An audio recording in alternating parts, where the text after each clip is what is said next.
अगर मैं आपसे कहूँ नवंबर से रोज हर सब्जेक्ट पढ़ो और एग्जाम तक 90% ले आओ तो शायद आप बोलोगे भाई ये पॉसिबल नहीं है। लेकिन आज मैं तुमको एक ऐसे लॉजिकल और प्रैक्टिकल स्ट्रेटजी बताने वाला हूँ जो सिर्फ कुछ महीनों में एक एवरेज स्टूडेंट को टॉपर बना सकती है। और ये स्ट्रेटजी टॉपर लोग साइलेंटली यूज करते हैं और आज मैं ओपन करने वाला हूँ इस सीक्रेट को। तो वीडियो को विदाउट स्किप बच्चों ये वीडियो देखना, वरना 90% लाने का तुम्हारा ड्रीम एक ड्रीम ही रह जाएगा। और लेकिन इस वीडियो को अगर तुम अंत तक देख लोगे तो मेरी ये गारंटी है आप अपने एग्जाम में 90% पक्का लाओगे। तो हर स्टूडेंट के साथ सबसे बड़ी प्रॉब्लम ये होती है कि सब सब्जेक्ट उनको इंपॉर्टेंट लगता है, लेकिन वो हर एक सब्जेक्ट को रेगुलर पढ़ नहीं पाते। कभी वो मैथ्स को ज़्यादा टाइम देते हैं, कभी इंग्लिश छोड़ देते हैं, कभी साइंस को लास्ट टाइम पे पढ़ते हैं। और रिजल्ट ये रहता है कि कंफ्यूजन प्लस प्रेशर और लास्ट में एक एवरेज मार्क्स उनके आते हैं। तो अब टॉपर जो होते हैं वो इसी टाइम पर गेम अपना चेंज करते हैं। वो हर एक सब्जेक्ट को रोज छोटी छोटी क्वांटिटी में पढ़ते हैं, जिससे हर एक सब्जेक्ट में माइंड उनके एक्टिव हो जाते हैं। हर एक सब्जेक्ट को थोड़ा थोड़ा पढ़ने से उनके दिमाग में हर एक चैप्टर का जो भी हार्ड है, ईजी है, वो पार्ट घुसता रहता है। वो किसी भी सब्जेक्ट को लॉन्ग टर्म तक स्किप नहीं करते। क्योंकि मैं बहुत सारे बच्चों को देखता हूँ, कभी कभी मैथ्स अगर उनको हार्ड लगता है तो वो 10-10 दिन तक मैथ्स पढ़ते ही नहीं है। ऐसा नहीं करना है बच्चों, हर एक सब्जेक्ट को रेगुलर टच करना है। देखो हमारे जो ब्रेन है वो एक हैबिट मशीन की तरह काम करता है। अगर आप एक ही सब्जेक्ट को रोज पढ़ते रहोगे तो उसका रिटेंशन लेवल 80% तक बढ़ जाता है। लेकिन हर एक सब्जेक्ट को आप अगर 4 दिन बाद पढ़ते हो या 10 दिन का गैप लेते हो तो रिटेंशन लेवल 25% ही बचता है और बहुत सारी चीज़ें आपकी स्किप होने लगती है। इसलिए हर एक सब्जेक्ट को थोड़ा थोड़ा रिवाइज हर दिन किया करो। इसका मतलब ये है कि रोज़ थोड़ा थोड़ा पढ़ना जरूरी है। एक दिन अगर ज़्यादा पढ़ लेते हो और फिर गैप रखते हो तो इससे आपको प्रॉब्लम होगी बच्चों, क्योंकि कंसिस्टेंसी इंपॉर्टेंट होती है क्वांटिटी के बजाय। बहुत सारे बच्चे एक दिन में 10 घंटा पढ़ लेते हैं, फिर 2-3 दिन गैप कर लेते हैं, तो इससे आपका ही नुकसान है। भले 2 घंटा पढ़ो लेकिन रेगुलर हर सब्जेक्ट को पढ़ते रहो। तो अब देखो तुमको करना क्या है, मैं तुमको एक प्रैक्टिकल डेली प्लान बताता हूं जो आपको नवंबर से फॉलो करना है और हर एक सब्जेक्ट को कवर करना है। देखो जो मॉर्निंग स्लॉट है उसमें साइंस, मैथ्स और इकोनॉमिक जैसे सब्जेक्ट को पढ़ो। मॉर्निंग टाइम में दिमाग फ्रेश रहता है, तो जो डिफिकल्ट कॉन्सेप्ट है उसको समझने की कोशिश करो बच्चों, क्योंकि ये बेस्ट टाइम होता है समझने का। और आफ्टरनून स्लॉट है उसमें रीडिंग सब्जेक्ट को रखो, जैसे इंग्लिश हो गया, हिंदी हो गया, एसएसटी हो गया।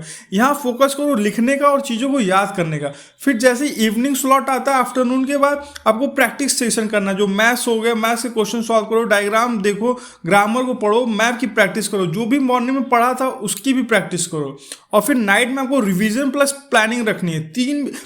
30 मिनट का, आधे घंटे का रिवीजन करो जो सुबह से शाम तक आप पढ़े हो, और नेक्स्ट डे के 3 टास्क को पहले ही लिख लो। क्योंकि कभी कभी होता है क्या, आप अगले दिन उठते हो आपके दिमाग में कोई प्लानिंग नहीं रहती, तो एक दिन पहले थोड़ी सी प्लानिंग बना के चलोगे तो आपके लिए फायदेमंद रहेगा। और टोटल 4 घंटे की एकदम इफेक्टिव स्टडी करनी है। लेकिन हर एक सब्जेक्ट को डेली टच करने की आपको हैबिट बनानी होगी बच्चों। तो टॉपर एक और ट्रिक फॉलो करते हैं बच्चों, daily micro target. For example आज मैं मैथ्स के 2 चैप्टर के फॉर्मूला को रिवाइज करूंगा, ऐसे आपको टारगेट बनाना है। इंग्लिश के 10 वर्ड की मीनिंग याद करूंगा, साइंस के 2 डायग्राम को प्रैक्टिस करूंगा। छोटे छोटे डेली टारगेट से जो आपका मोटिवेशन है ना बच्चों वो बनता है, और जब वो पूरा होता है तो डोपामिन होती है आपके माइंड में, वो रिलीज होती है, उससे आपका ब्रेन और एक्टिव होता है। और इसका रिजल्ट ये होता है कि लॉन्ग टर्म जो आपकी मेमोरी वो बहुत स्ट्रांग हो जाती है।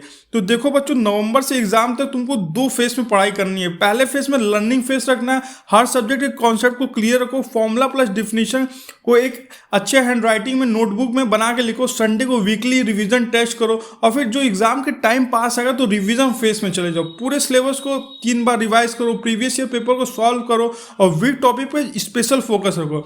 देखो बिना रिवीजन के 90% आपके कभी नहीं आ सकते, इसलिए रिवीजन पे ज़्यादा आपको फोकस करना है। देखो हर साल टॉपर कोई सुपरमैन नहीं पैदा होते हैं, वो बस नवंबर से एक डिसिप्लिन और प्लानिंग के साथ अपनी पढ़ाई को स्टार्ट कर देते हैं। 95% आपको मिलाना कोई मैजिक नहीं है, ये एक मैथमेटिकल रिजल्ट है रेगुलर एफर्ट का। तो जो बच्चे अपने रेगुलर एफर्ट पे ध्यान देंगे उनका ही रिजल्ट काफ़ी अच्छा आएगा। तो सोचो अगर आज से तुम नवंबर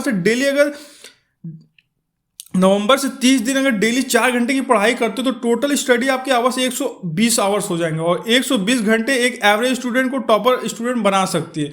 तो अब तुम्हारे पास एक क्लियर प्लान है बच्चों। बस एक सवाल तुमसे ये कि तुम नवंबर से 90% पाने का जो मिशन है उसको स्टार्ट करोगे या अगले साल रिग्रेट करोगे। तो टॉपर वही होता है जो नवंबर से अपने ड्रीम पे एक्शन लेता है बच्चों। तो कमेंट करके लिखो, I am starting my 90% mission from now. और अगर ये वीडियो तुमको यूजफुल लगता है तो अपने फ्रेंड को भी भेजो जो 90% लाने की चाहत रखता है।